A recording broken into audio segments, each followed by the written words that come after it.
Second mark, okay.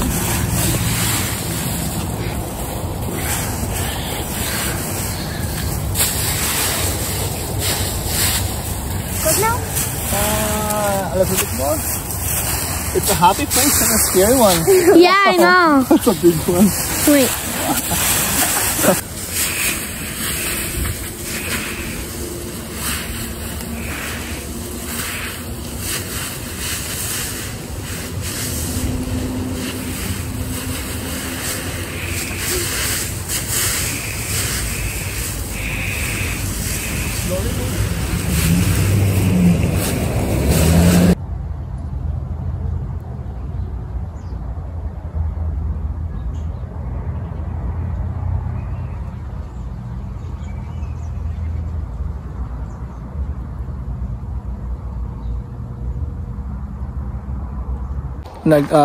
Start na po akong maglinis sa ating garden.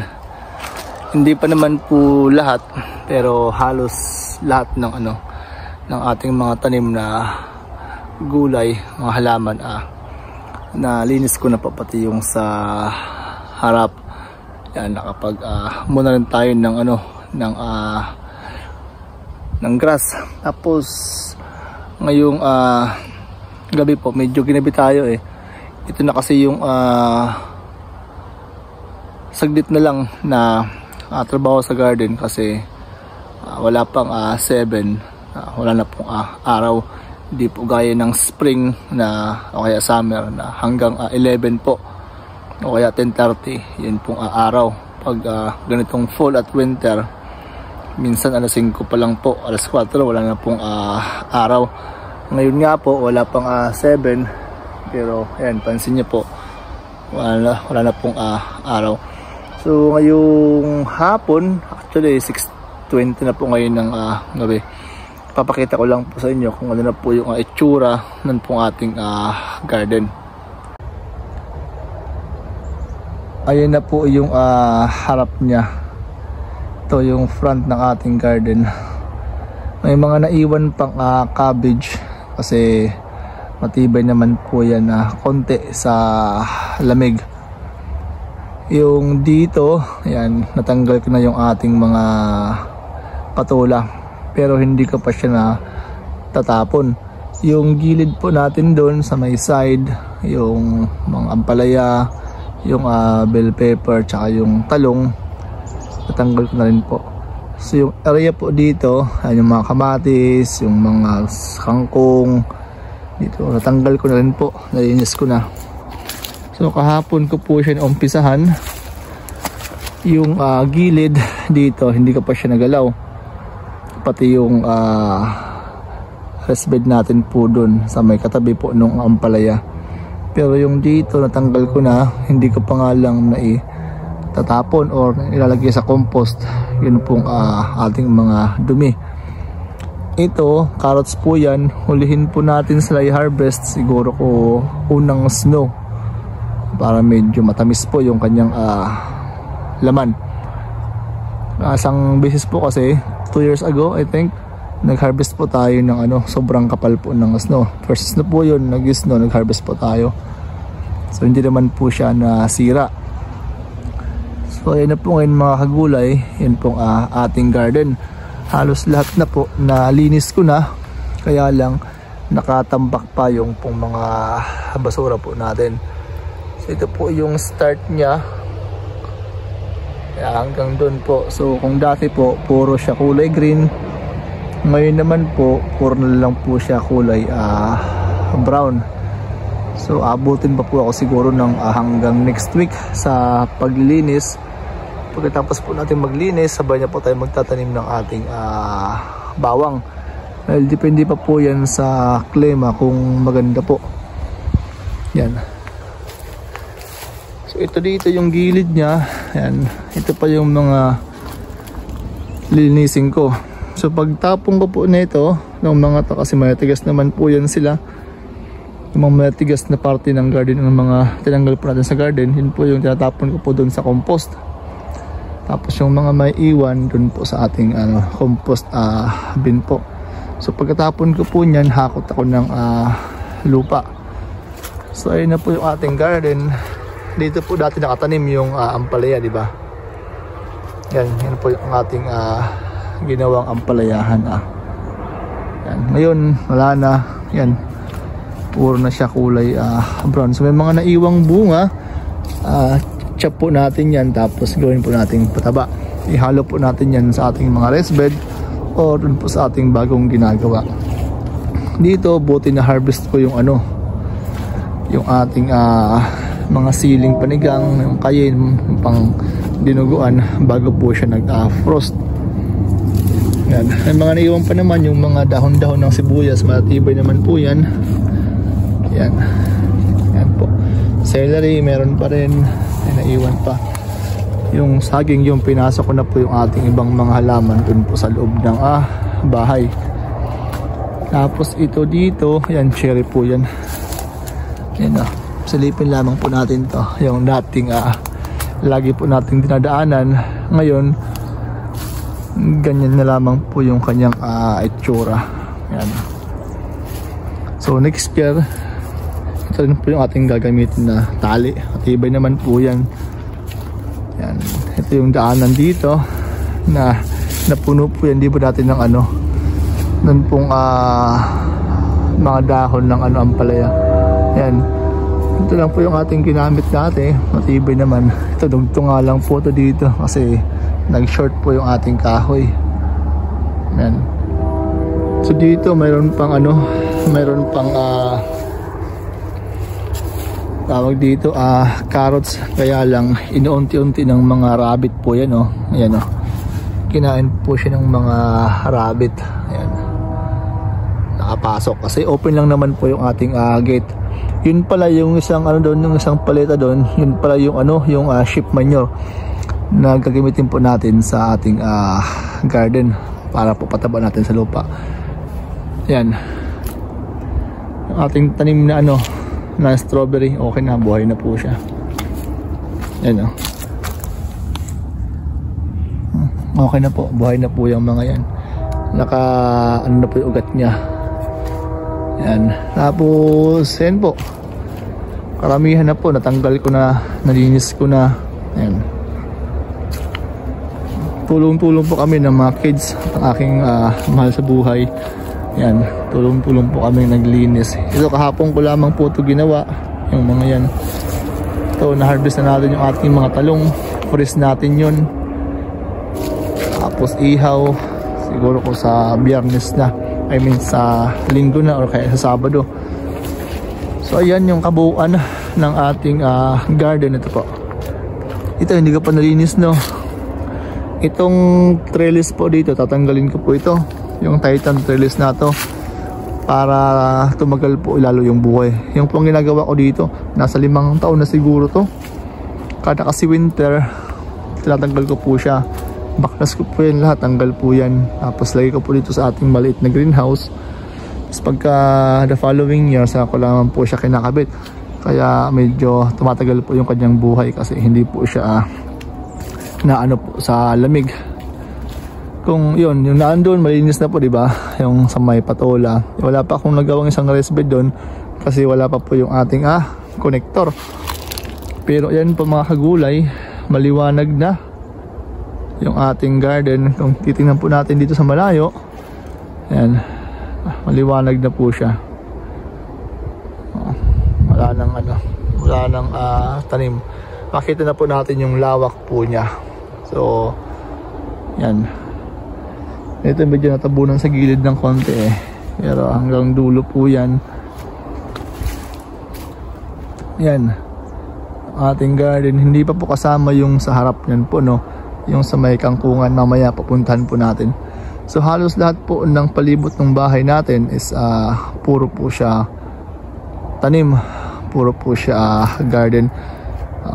Hanggang dito. Yan. So ginawa nating gulayan yung ating bahay. So palibot po siya, tambayan dito. Ito po, kasi hanggang dito po yan sa gilid. Yung mga naandun, yung ating diba dati, yung gabi, taro, kung maalala nyo po. Yan. Yung atin palang saging namatay, mamaya daanan natin. Ang ganda ng langit oh.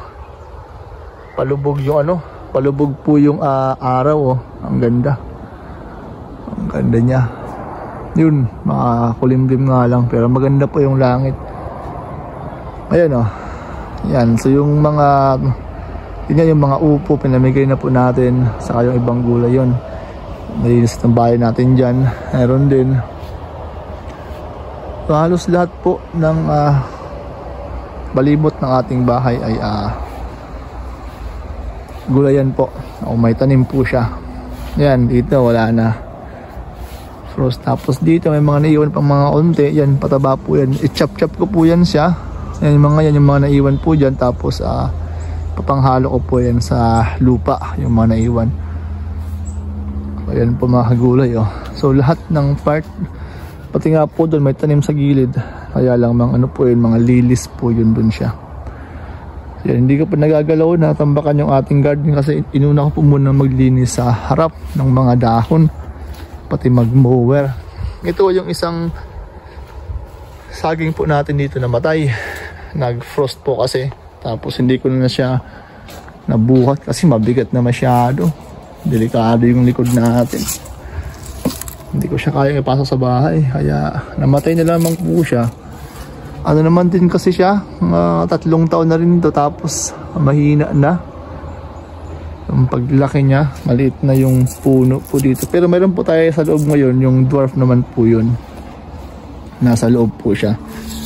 So next year po mayroon po tayong saging. So nakapanghinayang pero sa loob naman po na tayong space. Yan oh, yung ating garden oh. Diba? Itong mga to hindi ko na po tatanggalin, dyan na po yan sila. Yan yung palibot niya ngayon. Kita nyo maliwanag na po, maliwalas na. Ito oh, ang dami yan, sheep manure. Pero kulang pa to. Yan o, sheep manure. Pataba po natin sa lupa. So yan, dito yung harap natin, malinis na rin po. Yun, hindi ko pa nga na ito kasi yung nagamitin natin sa sa pangtabon sa ating itatanim na itatanim po na garlic. So sa harap hindi ko pa nalinis. Yan, pero yung damo okay na. Kapag tayo kanina kapag mo. Ito, buhatin ko lang punta dun. Ito yung ating harap dito oh. Ayan, malinis na yung kangkungan natin. Pinakita ko na po ito nung nakaraan. Pero ngayon gusto ko lamang po i-share sa inyo na ayan na po yung kanyang itsura ngayon.